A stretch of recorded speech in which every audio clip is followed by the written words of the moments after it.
I loved Power Glove. Come with me if you want to live. I loved Power Glove. No time for time travel. All right, welcome to another episode of No Time for Time Travel Podcast, where we're a podcast for nerds by nerds. My name is Tony, and joining me all the way from the land of baguettes is Quack. Hello. I was like, oh no, what's France known for? I was like, oh, okay. You could have done anything else, like Eiffel Tower. Yeah. Yeah, I could have said Eiffel Tower. But I mean, baguettes are... No, I know. Yeah, I know. But it's just so funny, stereotypical. Yeah. Escargot. I don't know. Yeah. Okay. So on today's episode of the No Time for Time Travel podcast, I'm actually out of town again. I'm gonna be. I mean, by the time you listen to this, I'll be already done with San Diego Comic-Con. But I didn't have time to record during Comic-Con, so this is actually pre-recorded. So we are actually going to be talking about two video games that we've recently played, and we're going to be reviewing them. So the first one is Katana Zero, and the second game is My Friend Pedro. So both of them are available on Steam and on, I think, Nintendo Switch. So I played Katana Zero on the PC, and Quack played it on the PC, and... And my friend Pedro played it on the PC. Yeah, my friend Pedro, I play on the Switch and Quack play on PC. So okay. So let's see. So we'll start off with Katana Zero. So you want to give an intro to what Katana Zero is? Yeah, it's a pixel art game that is pretty much you play as a samurai, assassin samurai or samurai assassin that goes around and you kill your objective. And the mechanic of the game is kind of like Max Payne, but with swords. So you have bullet time and you go through certain things, and it's like a rogue light where if you die, you kind of restart back at a certain level.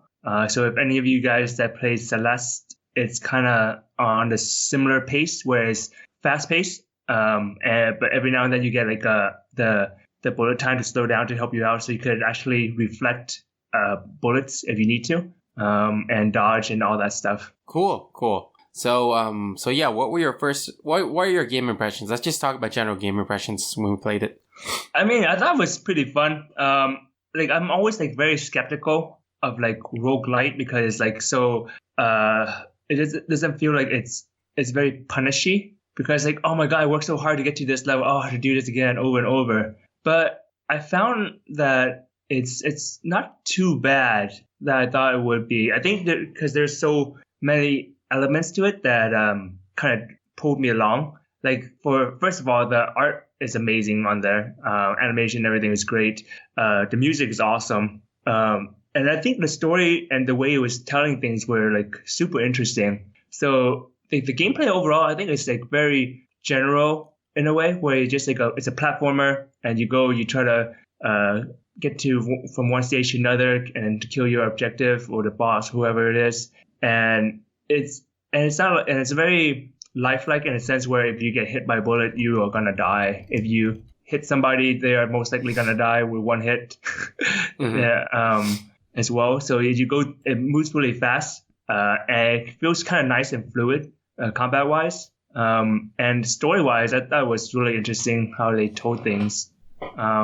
Yeah, but that's just my point of view. Tony, what you got a chance to try it out? What are your first impression?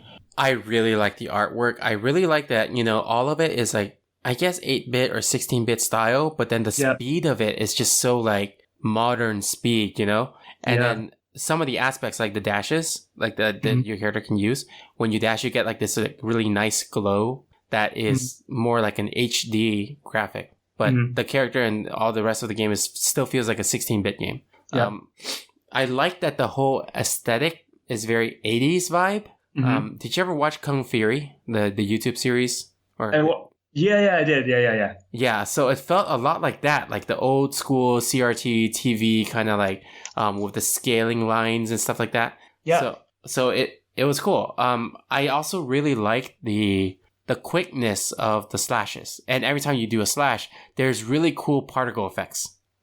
the particle effects, and sometimes there's like paint that hits on the background, that the blood splatter through the backgrounds. It looks really cool. Like it just feels like you're like such a badass. Yeah. The bullet time is all right. I honestly only use it when I have to. Yeah. It's not necessarily something that I like bullet time in the games, but I don't like using it in this game too much because it makes it feel like the game got slower. Yeah, yeah. I mean, essentially, I know what you're talking about, but essentially, that's the point of the game of bullet time is to slow down time. Yeah, but like the game, the rest of the game, the pace, right? Yeah, the pace is so fast, and it's like you're just like killing enemies quickly, and everyone's one hit kill. It's like once you hit bullet time, then it's like, oh, okay, I slow down now. Yeah, yeah. No, I totally agree. Yeah. So overall, I mean, the graphic is so good in this game. The way that the game layout is, it reminds me of like the way that Metroid's laid out. And I like the wall jumps too. The ability for wall jump, like it's just it feels cool. Like wall jumps are one thing, but it I feel like it's even cooler than when Mega Man X does a wall jump. Yeah, no, I totally agree. Yeah, I mean, like, I think all of those, like, points that you're saying are, like, super valid. And it's, like, what you were saying, right? What I was kind of saying before, like, it has, like, all these visual cues that kind of keep pulling me along to play the game more. Mm-hmm. It doesn't feel like a random, mindless game because they seem like there's a story to it. Mm-hmm. Because otherwise, it would just be, like, a regular thing where you just go to point, you go as far as you can, and you reset. And what you said about like the bullet time is pretty much exactly how I felt as well. It's a really cool mechanic because sometimes things get really hard and you might need to use it. But then like most of the time, like for me, like when in the tutorial they would say like, okay, you could slow down time, use the bullet time and see the bullets coming, and you could use that time to slash and reflect the bullets back at them, or like just block. And then I think like half the time I would play the game, and to keep the flow going, I would just not even use it at all. I was just like, you know what? I'm just going to try remember the timing and then just go through it. And I more or less got it on some parts. And then I would just retry again and again without like the bullet time. Mm-hmm. And it felt nice just to do that. And having the bullet time is definitely a good option because it gives you time to think, or like sometimes you're like, oh, I'm in too deep. I went too far. How do I get out of this? And then you randomly press things and then you're alive somehow. You're like, how did I survive? Yeah. And it has a lot of moments where, like you were saying, like you feel like a badass. You feel like a samurai assassin. Like everything is like a one-hit kill. So he's like, oh yeah. I'm killing efficiently. I know what I'm doing. It's not like you slice like 3 or 4 times or anything like that. And you're like, oh, he's still alive. But I sliced him so many times. Yeah. But there's some parts in the game, though, that I feel like it's a little... the level design slows you down and you no longer feel badass. Okay. Like, there's some... Like, the part where you sit on the railing for that car that goes on the tracks. Like, you know what I'm talking about? Like, it's the train track kind of cart. The rail... Like... Okay. Yeah. So then, because that thing is on a fixed pace... Then it just makes you feel like, okay, now I'm waiting for everything. Yeah. I know what you're talking about. At the same time, you know what's funny? I find that part remind me of like Donkey Kong. Yeah. Like when they go through like the on a track. Yeah.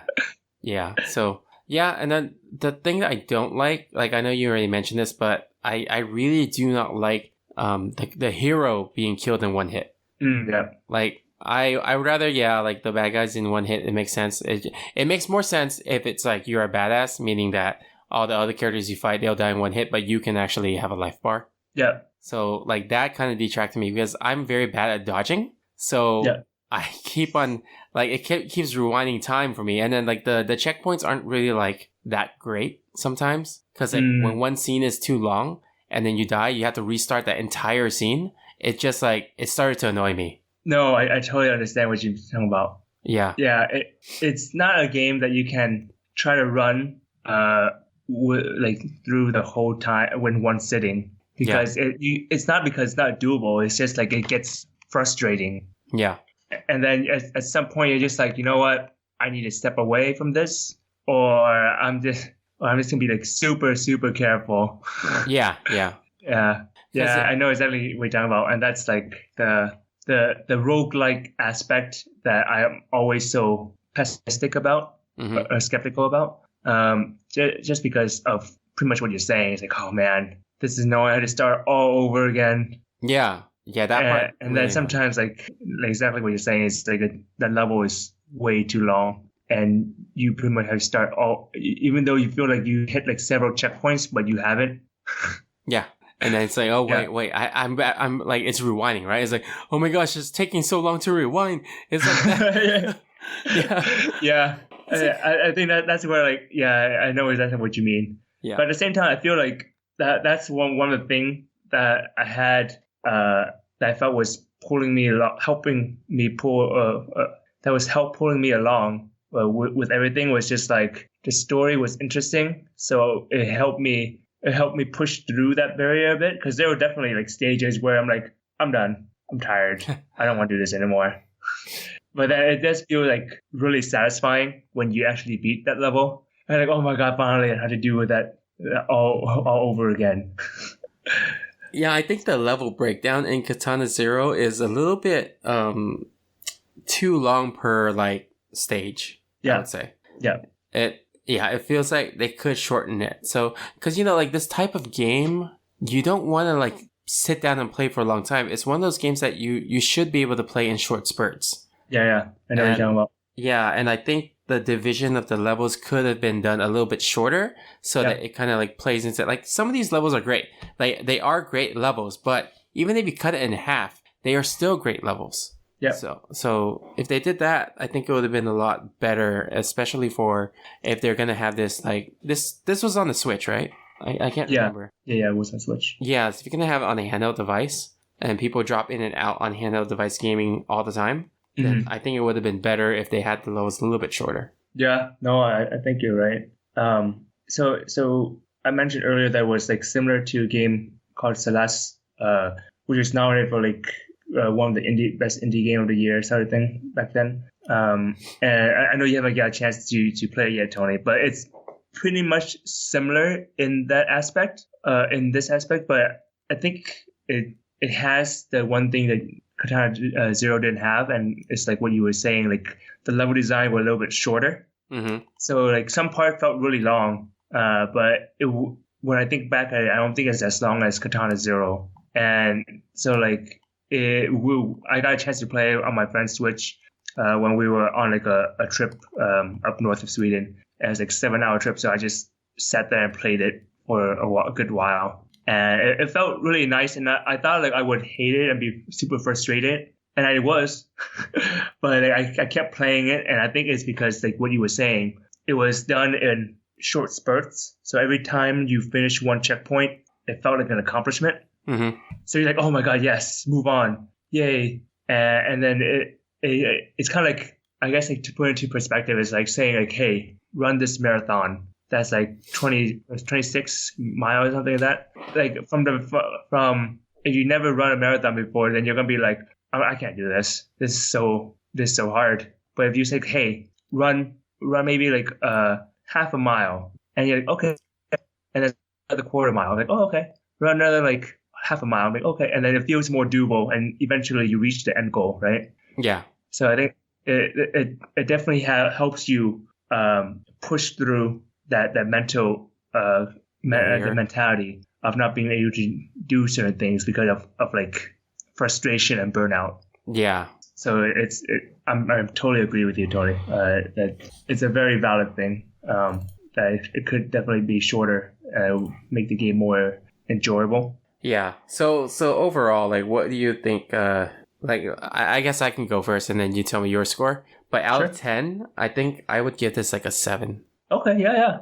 I think for me it's like similar. I would say it's on a higher level just because of the whole aesthetic and everything. And storyline wise, it's I give it 8. Okay, so average is 7.5. Yep. Okay, cool. All right, so that was our review for Katana Zero, and let us know if you guys agree with us or not, or even if you've played this game. I mean, I think this is still a great game that's worth checking out. It is unique and fun. Yeah. It's just that level of frustration. It really depends on how much patience you have. Yeah. So. Yeah. It takes a different certain type of personality to play those games. Yeah. So we're gonna move on to reviewing. We're gonna review My Friend Pedro, and My Friend Pedro is available on multiple consoles and on Steam on the PC. Mm-hmm. And My Friend Pedro is a kind of like an action stylistic platformer, maybe. Yeah. And it's is rendered in 3D, but it's a 2D side scroller. Mm-hmm. And it's also kind of roguelike in not like I mean, it's the way that the stages are laid out are a little bit similar to Katana 02, but it's a little bit shorter, and it actually has short levels that make you feel like you accomplish things. And that's actually what I like about it. And the nice thing about My Friend Pedro is that you get graded higher by being stylistic with how unique your attacks and kills are, with the use of bullet time and flips and dodging bullets and things like that.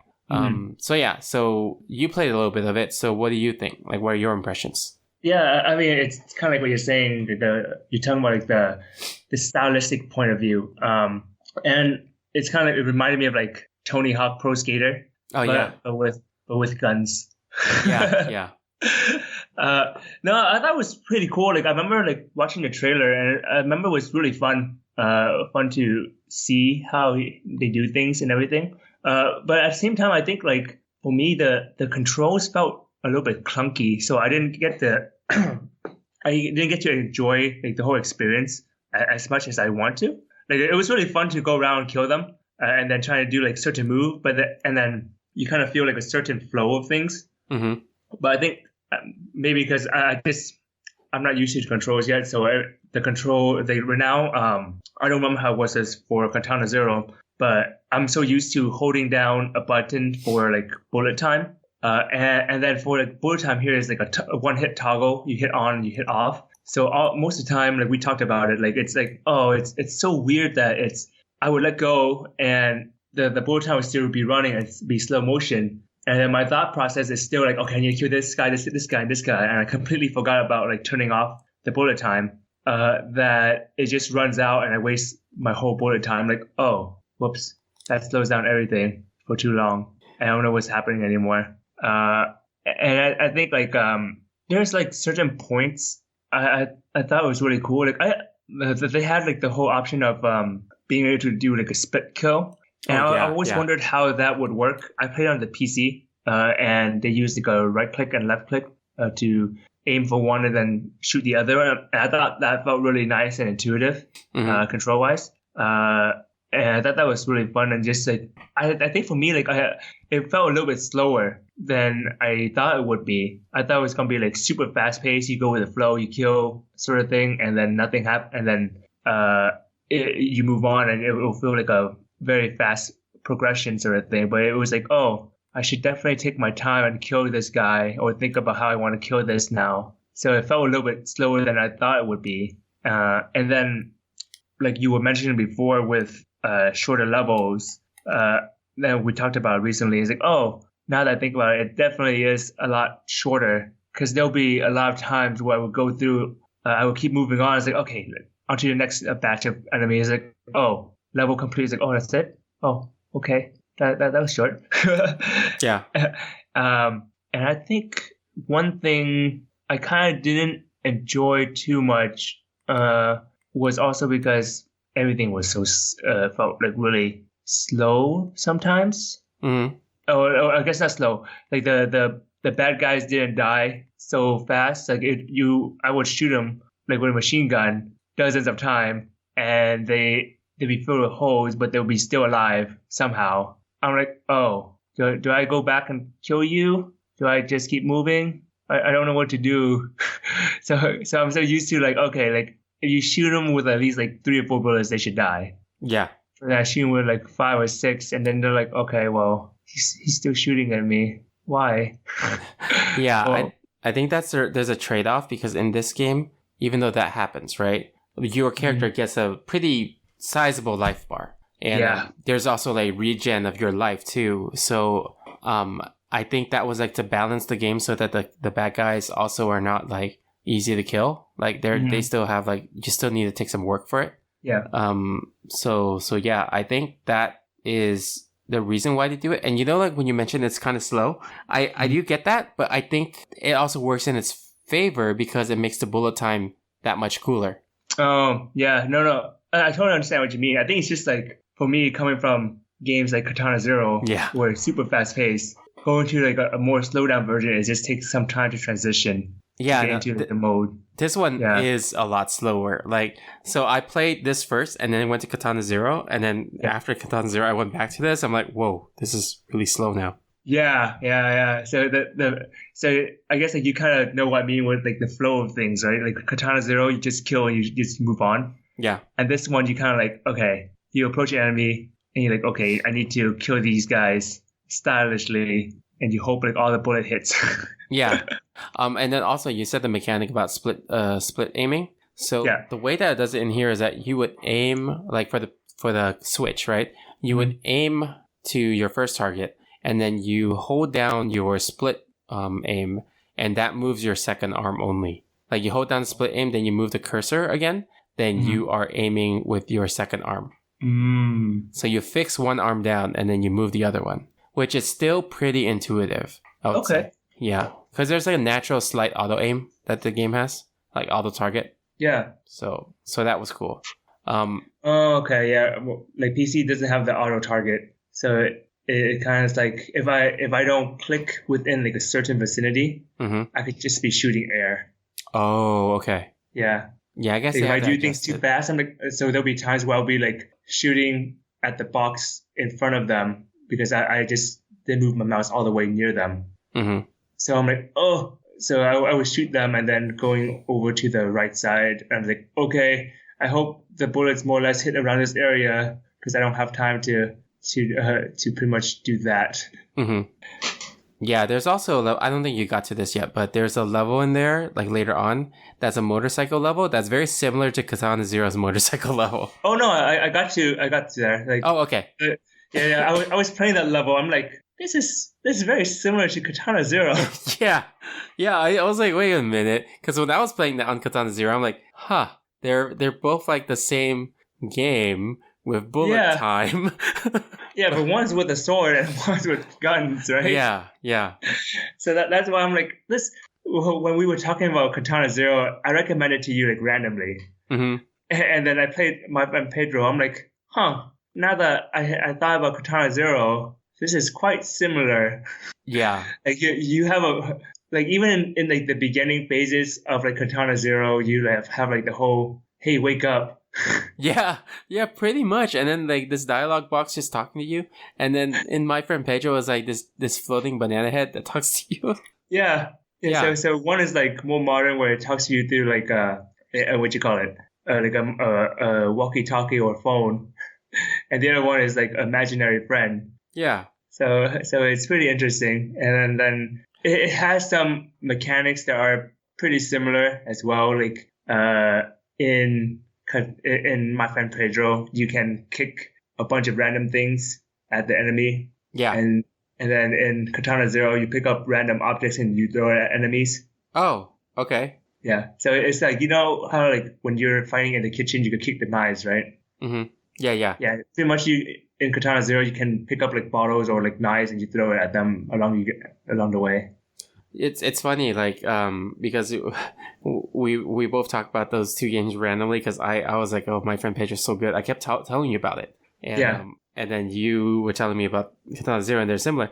If you go on Google and you type in my friend Pedro and then VS, like versus, it'll autocomplete with Katana Zero. Oh, really? Yeah. Oh, yeah, you're right. I was like, what the heck? Yeah, no, it's definitely one thing that I realized while playing my friend Pedro is like in the game, listeners, is that they have this mechanic to dodge, and you pretty much just do a ballet twirl. Oh yeah, and that's to dodge. But I always forget it because it's just like I'm never like really used to having like, for me, like on PC is like space button to jump.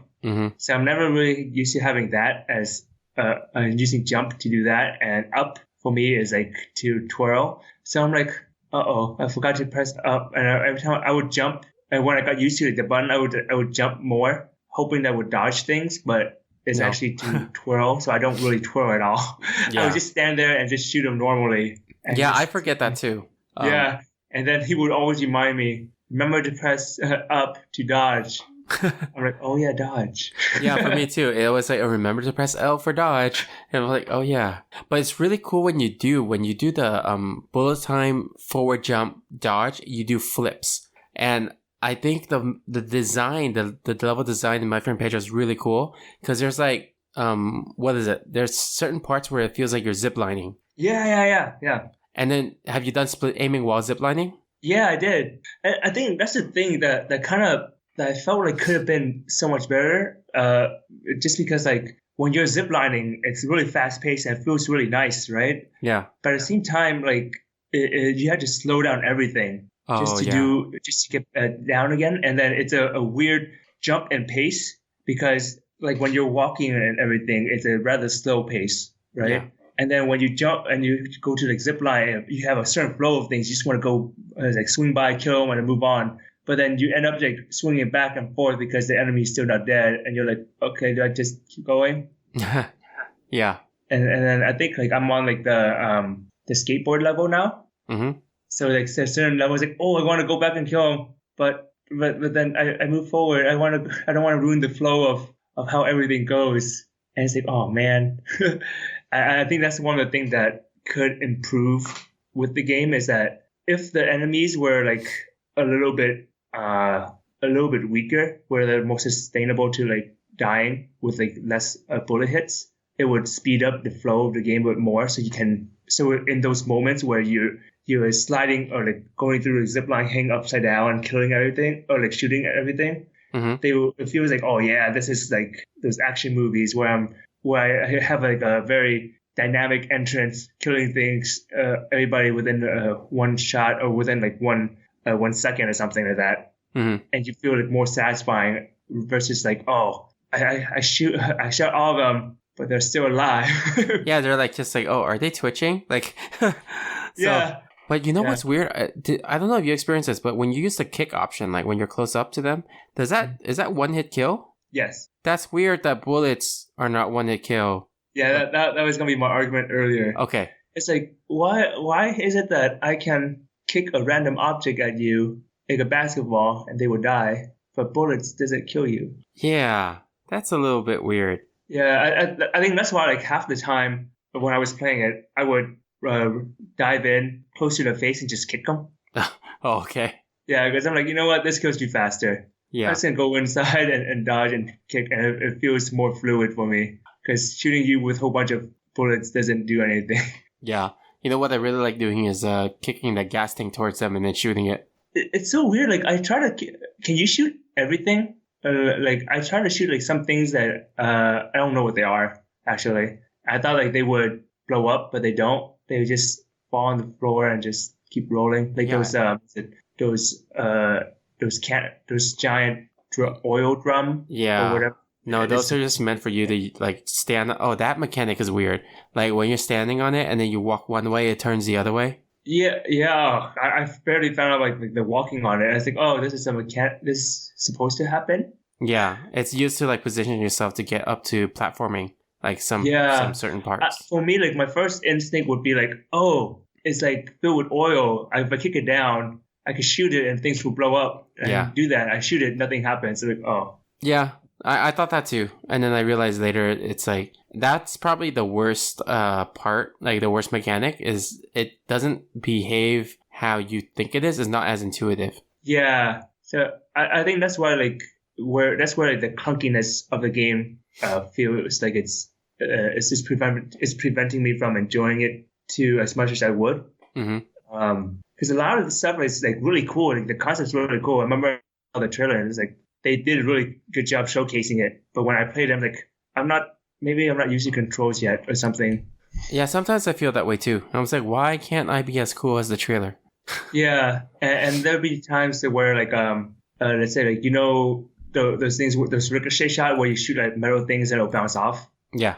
I was like, oh, cool. Like I could kill him like maybe 2, 3 hits, but then I end up like emptying my whole cartridge and it still doesn't kill them. So I'm like, oh. Yeah, it's like, oh no, I'm out of bullets now. I have to use my dumb infinite bullet pistols. Yeah. So I'm like, oh, okay. I guess it's okay. Yeah. But yeah. Overall, I think it's a good game. It's a fun game. If you never played Katana Zero, it's a good to start out with because then otherwise everything will be very slow. Hey, I just looked at the publisher. They're both published by the same publisher. Oh, really? Yeah. It's was it Devolver? Hold on, let me see. Devolver Digital or something. Oh. Right? Did you see that? Yeah. They're different development teams, but they're the same publisher. So it's like, now it makes sense why they're similar. Yeah, okay, that makes more sense. And here we are, like complaining, like, oh my god, they're so different and bad and blah blah. But it's like, oh, the same people. Yeah. Let's see, Devolver Digital. I think it's actually really funny, just because like of how random like we recommend things. Yeah. To each other. Yeah. I recommended Tony like randomly. He's like, hey, you should try out Katana Zero. And then we talked about like, hey, let's and then he was telling me like about my friend Pedro. So I'm like, okay, I'll try out my friend Pedro. You could try out Katana Zero and see how it goes. And now it's like, oh, well, same studio. Nice. Yeah. Oh, this is the same publisher that did Hotline Miami. Yeah. My friend gave me like the same reaction as well. Or like he said like when he played Katana Zero that like, oh, it feels like Hotline Miami. I'm like, oh, what's that? I never played it. And then this one is, I guess, similar. So all games by Devolver Digital are similar feeling. So I guess it's like the brand of their feeling. Yeah. I mean, like overall, I don't think it's bad. It's just like a certain type and it appeals to certain people. Yeah. Oh, they did some of the Serious Sam stuff too. Oh, I never played Serious Sam. Was it fun? I played only a little bit. It's kind of like a Duke Nukem Light. Yeah. Yeah. Huh. So interesting. Yeah, they publish a lot of games. But it seems like the biggest name ones are like Hotline Miami, Serious Sam, and then now it's like Katana Zero and my friend Pedro. Yeah. I'm looking at their other games. A lot of them are not very. What have you heard of Shadow Warrior? No. Yeah, I don't know about that, but they also publish that. Oh, it's an old game. They're active, like, with a lot of games. Yeah. Ooh, there's a game called Meta Wolf Chaos. Yeah, we're looking at that right now. Oh, okay. It's cool. You're watching the video, right? No, I'm just reading about it. Oh, I'm watching the video on their news feed, on their Twitter feed. Let me see if I can send you the link. Let's see. Sorry for the silence, guys, but I'm watching a video. Oh, it looks like a Gundam type game. Yeah. But it feels like really nice and fast paced though. Yeah, almost like a Zone of the Enders. Yeah. It's kind of like if you were like, I guess if you're like any, like similar to like first person shooter games, but then you amplify the speed up by a lot. It's okay. So you know what's weird? Like when you have games that are involving mech robots and stuff, the biggest problem that they have is making it feel like they're large, but at the same time making it feel fast. Yeah. Because the natural like sense of like, if you make it large and you want it to feel fast, if you make the machines large by nature, it just feels slow. Right. But if you make them fast, then it doesn't feel large. Mm-hmm. But for some reason, this actually hits the two notes pretty well. Yeah. I think like in terms of mood and setting, these guys do a really good job, Devolver Digital. Yeah. Like I'm watching with no audio, right? And it just feels like everything's so grand and epic. I think it's because of like the shakiness of the cam, like kind of like earthquake style. Yeah. It's definitely like the effects helps it a lot, and the whole like camera shake helps things. Mm-hmm. But I hope it doesn't get like overplayed when you play the real game. Is what I don't want. Yeah. But yeah. What? Yeah. So I guess I don't have anything else to say. Yeah. Okay. I guess we'll give our ratings for my friend Pedro. Yeah, I still think I like this a little bit better than Katana Zero. I could be biased because I played it first, and it's also on the Switch. Yeah. Well, I mean, I play it on the Switch, so I would give it an 8. I would actually give this like a 6.5. Oh, wow. Okay. I was surprised of that score. Yeah, I was like, is this 7? It's like, nah. I think like if I played it longer, I might give it to a 7 to see what happens. Because I didn't play the whole way through, so I only played like maybe an hour worth. So for me, at the within the hour worth of playing, I say it's about 6.5. It might go up if I play longer to get used to controls. Yeah, well, the thing I don't like about it is that there is no ability to turn the bullet time thing to a hold instead of a toggle. So yeah, that annoys me. Didn't feel intuitive for me at all. Yeah. Well, but was Katana Zero a hold button or was it like it was hold. A toggle? It's the shift key. You hold it. Oh, you hold it, right? Yeah, it made a lot of sense. Okay, yeah. It's which is kind of funny because it's made by the same developers. Yeah, huh? But that's like, why? Why are the controls different? But I don't like Katana Zero that your dash is down. Yeah, it's some mechanics are really weird. Yeah, because dash to me makes sense if it was like a separate button or it was a double tap. Wait, it's not a separate button? I mean, it's a separate you're button. Right. It's down. Yeah, it's down, and you hold directional. Yeah. And press down. Yeah, it just kind of seems a little weird. Yeah. But yeah. Anyway, I guess that's all.